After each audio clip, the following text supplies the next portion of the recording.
Welcome to this edition of our program, Daily Debate. I guess yesterday was the last day of Eid al-Fitr, so I hope everybody has enjoyed the vacation and the feast, and a happy Eid Fitr for all Muslims around the globe. Today we'll be speaking about two important segments. The first one would be about the Russian-Ukraine reflection and how the consequences reflect on Europe at large, and how it warns of social unrest. This as the Russian-Ukraine conflict enters its third consecutive month with no sign to a breakthrough or a truce anytime soon. The entire European continent is bearing the brunt of the crisis, also against the backdrop of an economic slowdown, supply chain disruption and weak consumer morale after the world pandemic or the global pandemic COVID-19. We'll be speaking about that in our first segment. Our second segment will be speaking about a very important new presidential initiative. We'll speak at then. Before we delve into our discussion, let me first welcome our guest over the phone, Ambassador Gamal Bayoumi, former Assistant Foreign Minister. Ambassador Bayoumi, good evening to you, sir. Good evening, how are you? I'm fine, thank you so much, and a happy Eid Fitr for you and your beloved family. Ya Rab, for you, for the television, for the whole Egyptian Thank you so much. Thank you so much. Your Excellency, we have been following up with the repercussions or the how the Russian-Ukraine crisis reflects on the whole world, but particularly Europe has more to bear from this crisis. How do you view how this war is reflecting on Europe? Unfortunately, we are witnessing a very dangerous game. And behind the scene, we have the fear of a nuclear war. And of course, a nuclear war is impossible because each side is highly threatening the other. There isn't what we can call in the military experience or expression, the first strike. Each country, whether it is Atlantic or the Russian, can keep the second strike. So theoretically, according to the economists, if Russia started with a nuclear strike, they can kill 120 million Americans. Then the Americans will respond immediately by killing 100 million Russians. So no winner in such a silly war. So that's why you can witness that there are those small wars here and there everywhere in the world, but no world war, because it's much more than any country can afford. Yes, but here we are speaking much about the economy. And yes, because the economy is another battlefield, and it's very important for nations. And we're speaking about the future of nations at large. We're speaking about the livelihood of nations.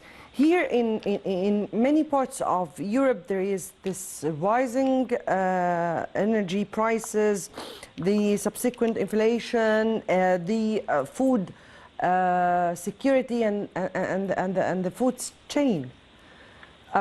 How do you view how Europe, in particular, has been very much affected by this war? Yes, the first problem is, of course, the supplies of energy. And now we can understand the worries of President Reagan in the 80s about Europe depending on the energy coming from Russia. And here we are, that they want to boycott Russia, but they cannot boycott the gas or the oil coming from Russia. So you can feel there is a sort of challenge and differences between one European country and the other. The main European country who is depending on the Russian gas is Germany. So Germany is trying to tackle the problem in a way to keep continuing receiving the gas from Russia. Same time, Russia is trying to escalate and answering the penalties which was imposed by the NATO and the Americans by stopping dealing with Russia within the international monetary system. Russia now is asking everybody to pay for their exports by the ruble. It's getting more and more complicated. By the way, in economic terminology, it won't be different. I will pay in a sort of any currency, buying the ruble, then I will buy the ruble to the Russian government. But it is a sort of escalation. I think that all the parties are responsible for this. They are pushing the world towards a sort of tension. We don't need this. So you realize immediately the reflection of this on the economic, the world economy, especially in the field of gas and energy, and in the field of food and cereals and those sorts of commodities. Right. But yeah. Yes, please continue. Yes, but thank God that in Egypt we are a little bit satisfied.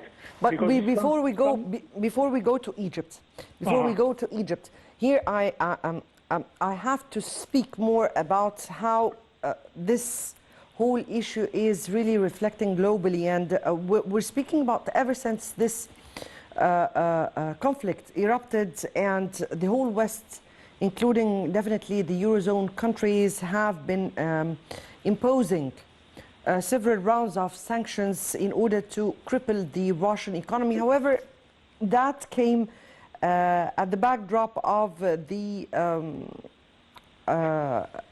European economy. It has jeopardized the overall European economy. We're speaking here about the rise in fuel, and how would that reflect on the livelihood of Europeans? We're speaking about the food chain, particularly that Russia and Ukraine are the biggest exporters of wheat. Yes, but I want to assure you that sometime we have a different problem, that we have surplus of wheat and food that they are asking us to buy it. Whenever we want to buy wheat, you can buy it from France, from England, from Germany is a good supplier, Romania, and this part of the world. So I think that we shouldn't exaggerate about this problem, especially for our region and especially for Egypt. But of course, this will affect partially the prices, and we can live with it. Another thing I want to say here is that no economic penalty affects anybody in the world. We have witnessed in the 50s how the whole Western countries were against China, and they're putting sort of boycotting China, and they didn't deal with it. Now China is the largest partner to United States.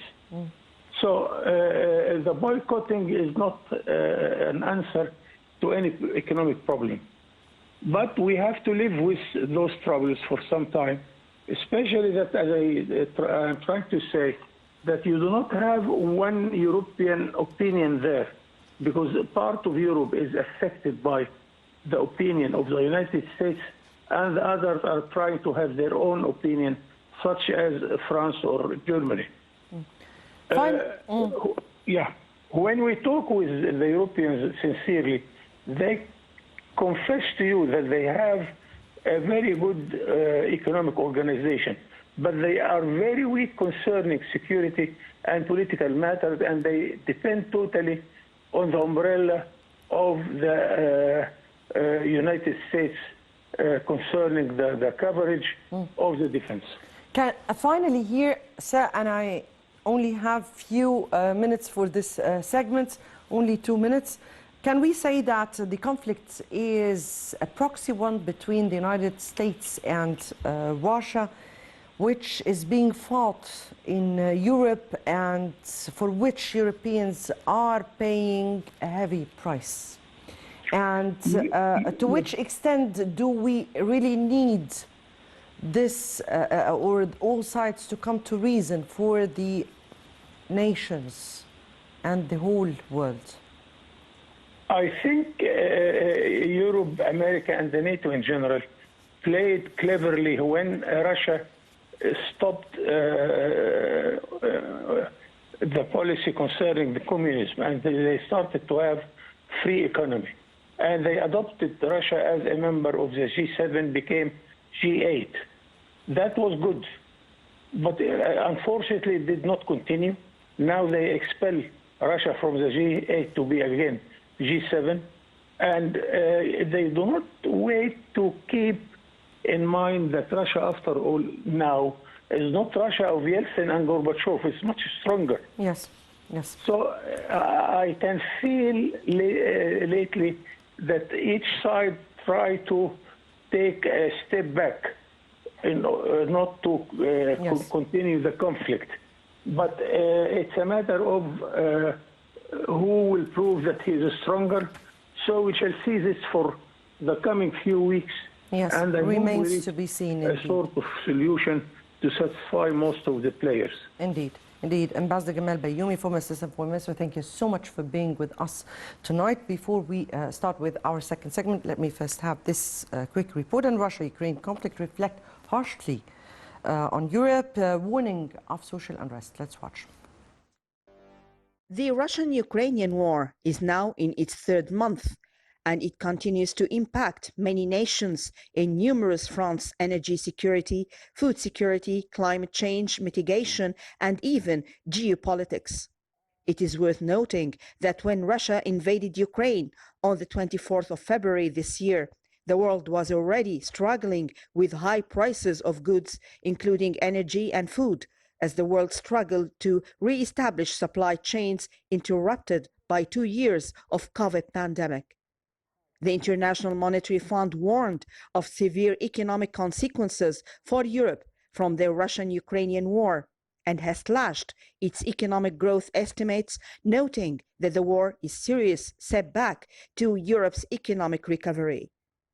Spiking energy and food prices are now cutting deeply into household consumption, and economic uncertainty is poised to restrain investment.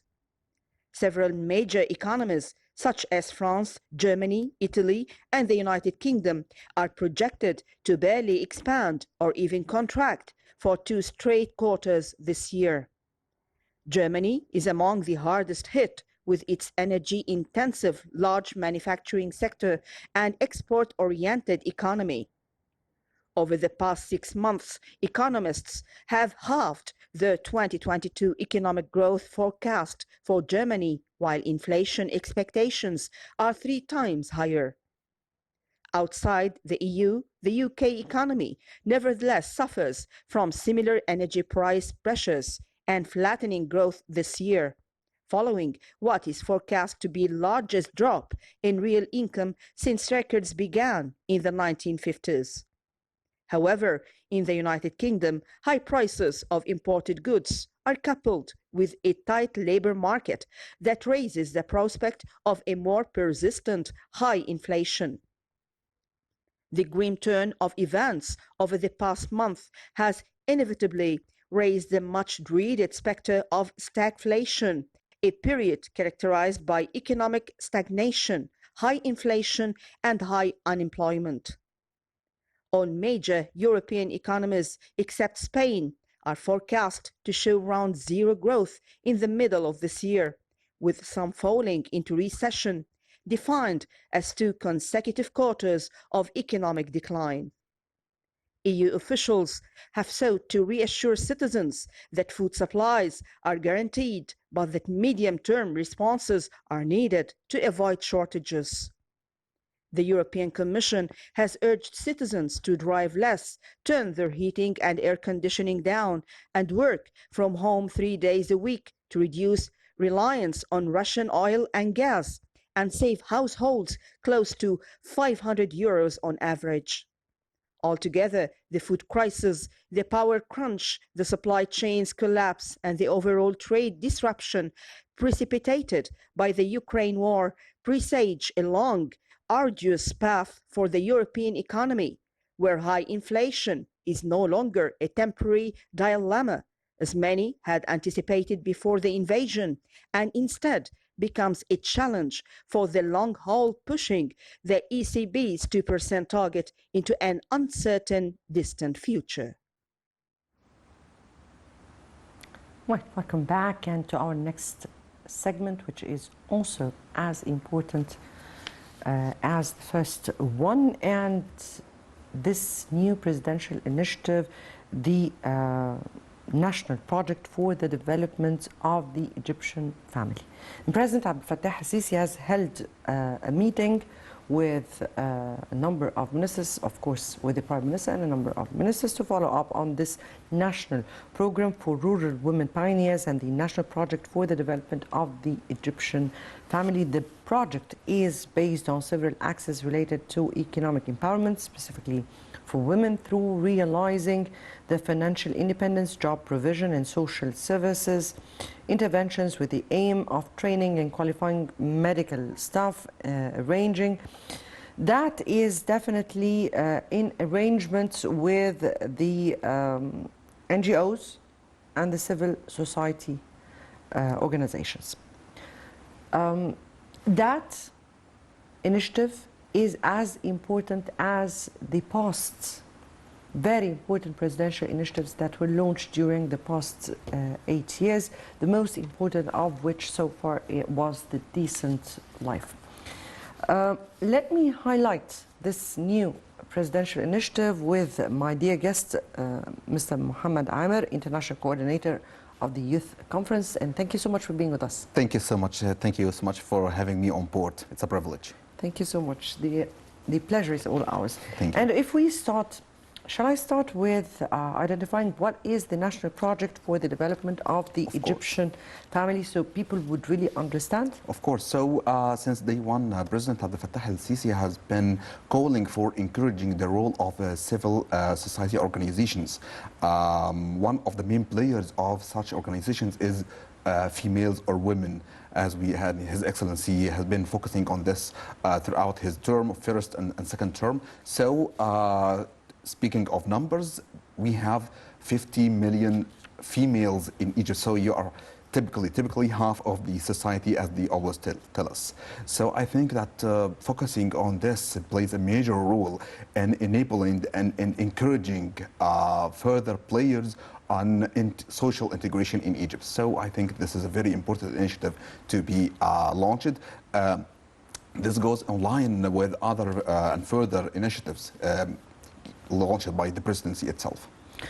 Here you spoke about this important initiative that we are speaking about, which is the National Program for Community Pioneers. Yes, particularly women. Women, yes, focusing mainly on women, yes, of course, because you have, you know that females, especially females, have been suffering from long years of marginalization and infamous social injustice. So I think half of the society, it's imperative to live in a society that half of it suffers from such problems. So I think it's time for them to take the rules. And you can see that women now can take a lot of and hold a lot of positions. They are governors, they are ministers, and most recently there have been an initiative for judges, for female judges to, so you can see women now sitting on court for the first time in our history. I think this is a larger initiative that we have never seen before. Yes. But this time we're not speaking about empowering women to be put into certain positions. Yes. But we're speaking about empowering them in other ways in order to Yes. contribute more to the society. And we're speaking about very common women. We're speaking about Yes. women in villages. We're speaking Yes. about women in urban areas. We're speaking about the whole Egyptian Yes, family. society, yes. The whole Egyptian family has been of much focus to the state. Yes. And the state has been trying as much as possible to raise awareness of how this Egyptian family can be empowered Of course. to be able to contribute to their Of course. communities. Of course. How do you view that? How or how does this national project for Egyptian family development Yes. work? Okay, so we have two main pillars to focus on. We have two initiatives. The first initiative and the biggest one is Haya Karima, Decent Life, and the other one is the development of the Egyptian family. They both integrate together in order to develop the concept of the Egyptian family. So we're focusing on two main projects, social project and an educational project. Social goes with providing job opportunities for females, for males as well. And the other one is developing the education and the quality of education. By the way, those main goals go online with the Sustainable Development Goals, the international ones, especially you can say like goal number 4 and goal number 5 in the UN agenda for 2030. So we are totally committed with this. So we are domesticating the initiative here in Egypt, and we are globalizing the initiatives worldwide. You mean that we are going online with Of the course. global agenda Yes, of course. of the sustainable So development you of are the developing UN? yourself internally and externally as well. Yes, indeed we are. Before I go more, let me take this report. Okay. And President Abdel Fattah al-Sisi follows up on the national project for the Egyptian family development, and we'll come back for more discussion. مبادرة حياة كريمة هي محاولة مننا إن إحنا نعالج مسائل مزمنة في مناطق هي الأكثر فقراً على الإطلاق في بلدنا مصر، ونغيرها تماماً. ما يبقاش في بيت نسيبه، ما يبقاش في طريق نسيبه، ما يبقاش في صرف صحي ولا مية شرب لما ندخلها. لازم الدولة المصرية خلال السنتين 3 اللي جايين تبقى دولة تانية بما فيها القرى اللي احنا شغالين عليها.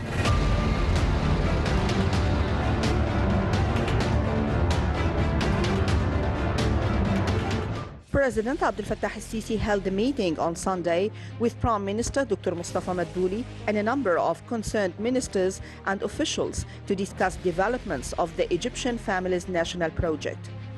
Khalid Abdel Ghaffar, Minister of Higher Education and Scientific Research and Acting Minister of Health and Population, Hala Said, Minister of Planning and Economic Development, Muhammed Maït, Minister of Finance, and Niveen Al-Qabbaj, Minister of Social Solidarity, and Maya Morsi, President of the National Council for Women, attended the meeting. Presidential spokesman Ambassador Bassam Radi said President El-Sisi followed up on developments of the National Program for Women Community Leaders and the National Project for the Development of the Egyptian Family.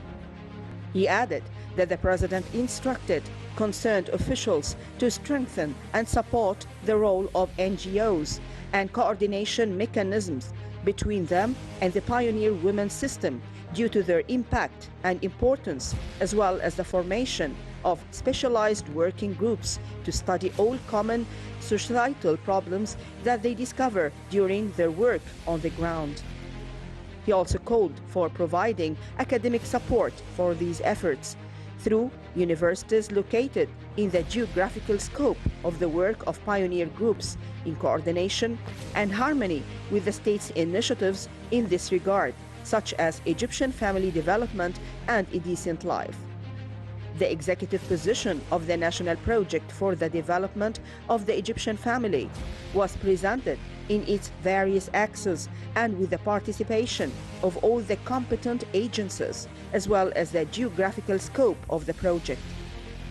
The project aims at an integrated development of all aspects of the lives of Egyptian families, as it is based on several axes related to economic empowerment, especially for women, through achieving financial independence and providing job opportunities and service intervention with the aim of training and qualifying medical staff and providing the necessary means to provide family planning services in cooperation with NGOs and civil society organizations. The President called for continuing coordination between all concerned parties to audit all details of the Egyptian Family Development Project before the launching of its first phase, in addition to monitoring and evaluating the project's results on a regular basis to achieve the desired results. Right, welcome back. And back to you, Mr. Muhammad. And Thank you. I'll just quote the words of the President this Okay. time, of what we have just seen. And he, or this film depicted the life of families Yes. In urban areas, Yes. in rural areas. Yes. Those exactly were the words of the President, in which he said those people, yes. those people who did not get anything from the state would destruct the Yes, state. of course, of course. And hence came the importance of the presidential initiatives that have been initiated. And hence came the issue of raising awareness. Yes, of course. What does this mean? And why is it important to form groups in Yes. order to be able to get in contact with those people and clarify the situation and understand their problems for the country to go inside or to get into their status and put the appropriate solutions? Yes, of course. Let me tell you a very important thing. In eras and times that there are no job opportunities and no money, there will be two major problems: ignorance and terrorism. Those sections of the society suffered from long years of marginalization and social injustice. Now it's time to avoid maybe futuristic problems concerning turning some people into terrorists, into thieves, into criminals, and getting them or integrating them into our society. I think this initiative has the main goal of this. We need to integrate those people into our society to make them good people, good citizens. This is the main objective of the initiative here. So we believe in our society as an integrated body, not as a scattered one. This is very important. This goes in line with further initiative, but this is the most important one right here. Providing them with quality education and providing them with quality life. They need to have much job opportunities. They need to have much better services. They need to have a much better life to enjoy. So we are going to make them one of us, integrated in our society, and make good citizens out of them. When we speak here about providing the family Yes. with services, Yes. how do you view how the state has dealt with this issue? Because we're not speaking about infrastructure, we're not speaking Yes. only about providing job opportunities, but we're also speaking about the livelihood of people. Of course. We're speaking about the daily The daily life. the daily life The daily of life people. citizens, Indeed. of course. If you are going from one place to another, if you are going from your home to your work on a daily basis, you're going to need a road to walk on. So we are working on providing much better roads and streets. So this is one thing. Transportation, providing a much quality transportation for people. This is number two. Quality life also depends on economic states of the people. So developing economy is a much bigger problem right now, but we have a lot of precautionary procedures. So as you told us before the break, that we have some issues with the economy because of the Russian-Ukrainian war. I think we are not suffering so much from it because we have taken a lot of precautionary measures and procedures before it and even after it, for the sake of the Egyptian family, for the sake of the man, for the sake of the woman, for the sake of the children. Those are going to be the generations of the future. You know, Mr. Muhammad, we're part of the globe.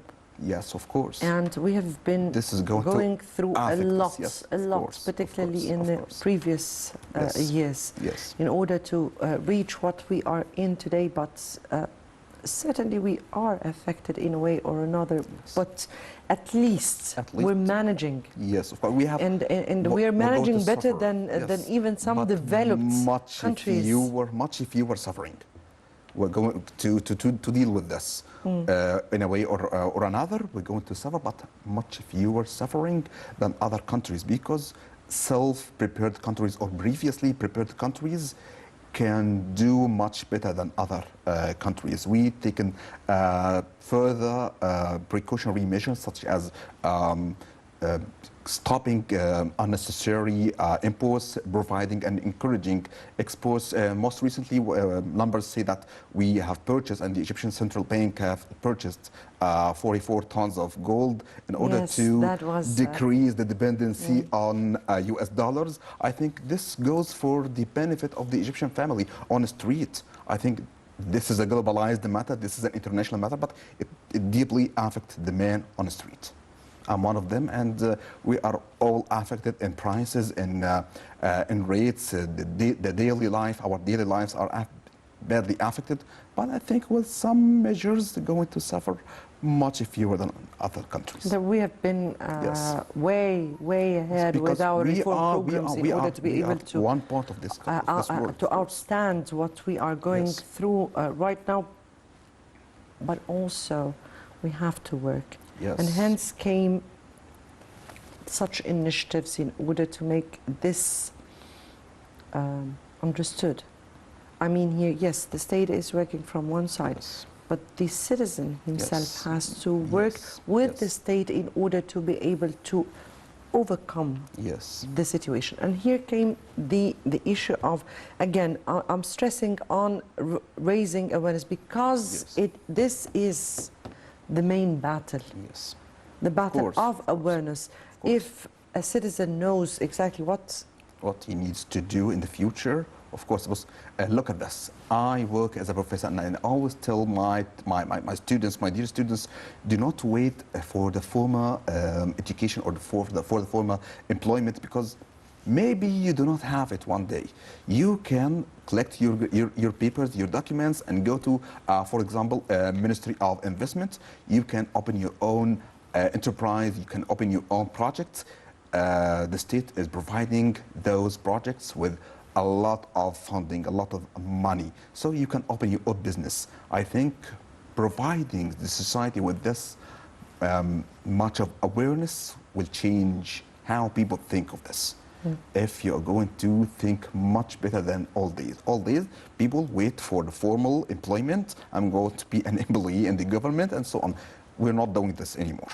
We are depending on ourselves. This is the role of the social, of the citizens. This is the role of the citizens themselves. So the country plays its role, and then the citizens need to play their role as well. So with much awareness, with much dependency, I think we're going to have a much better life.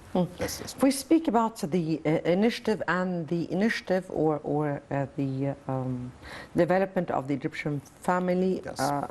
initiative, along with the women pioneers, Yes. this is these initiatives are based on several axes, Yes. all related to economic empowerment. Yes. In which way? Okay, let me tell you that from a man, this is a time of woman to aspire for a much better future, providing the females in homes with SMEs, with funding, with job opportunities. This is the biggest time to enjoy such leisure, such opportunities. We have different initiatives to increase the awareness of the Egyptian woman, and in a much bigger layer. We have seen like women having much bigger opportunities and positions. You can see a woman in the position of a minister, of a deputy minister, and a governor, as a judge, etc. I think this goes for the higher layers of the society and for the lower as well. Why I sense some envy From a man Yes, to a of woman, this course, is the era of a because woman. as I told you, from a man to woman, this is your time. Okay. If I may ask you here about linking or how is the state working to strengthen and support the role of the NGOs in order to work Yes. together with the state for the sake of those initiatives to come to life Yes. in terms of the pioneer women Yes, system yes. and in terms of mechanisms that would enable the success of the Egyptian Yes, family that's development. because the Egyptian presidency itself believes in the importance of integrating NGOs in the social society and believing in the importance of their role and the role they play in providing much better quality and much better quality education opportunities for the future. And we have a lot of thinkers, we have a lot of leaders in our society. Yes. They need to extract their own ideas and thoughts and provide the country with it. So the country plays its main role, and then we need to depend on the society itself. So we have NGOs, we have parties, we have several actors and players in the society. I think they can play a much bigger role in the future. I guess the President has announced the year 2022, the year for the civil society. Organizations, Indeed. of course. Unfortunately, my time is out here, and you I so have much. to end it here. Mr. Muhammed Amer, International Coordinator of the Youth Conferences, we thank you so much for Thank you being with so us much. tonight. It's a privilege. Thank you so much. Good night. The pleasure is all ours. And dear viewers, many thanks for watching. Next Daily Debate would be on Sunday with another important topic and another colleague. Good night.